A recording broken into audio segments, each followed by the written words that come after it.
Hello అండి. కాకినాడలో 1965 నుంచి ఉన్న సుబ్బయ్య గారి ఒరిజినల్ హోటల్‌కి అయితే రావడం జరిగిందండి. ఇక్కడ వెజ్‌కి చాలా స్పెషలు. ఐటెమ్స్ చూడండి చింతకాయ, కొత్తిమీర, పండుమిర్చి, తీపి ఆవకాయి, దోసకాయ, మామిడికాయ, ఊరగాయలు మామూలుగా ఉండవండి. చెయ్యి కడుక్కొని తిందామని అయితే బయలుదేరేసాము. ఏసీలోకి వచ్చిందంటేనే ఇక్కడ భోజనం ధర రూ. 220 ప్లేట్ నిండా 24 ఐటెంలు పెట్టేస్తారండి.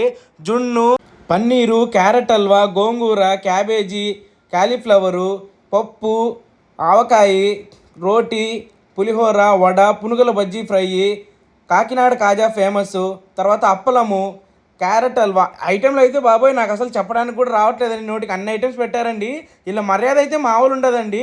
కుండ పెరుగు తెచ్చిచ్చి నీ చేతిలో వేసి ఆమ్ స్వాహా అని, అలాగే రసం కూడా ట్రై చేయమంటారండి. నెక్స్ట్ లెవెల్ అండి భోజనం అయితే. మర్యాద కూడా వీళ్ళతో అలాగే ఉంటుంది. తినే వరకు వదిలిపెట్టరు. ఈ బోరల్లో నెయ్యి వేసుకుని తినడం ఇక్కడ చాలా స్పెషల్ అండి. మీరు ట్రై చేయండి. మేమైతే ఫుల్గా తినేసినాం, మా వల్ల కాలేదు. ఎవరైనా కాకినాడకు వస్తే సుబ్బయ్య గారి హోటల్లో ట్రై చేయండి. Bye friends.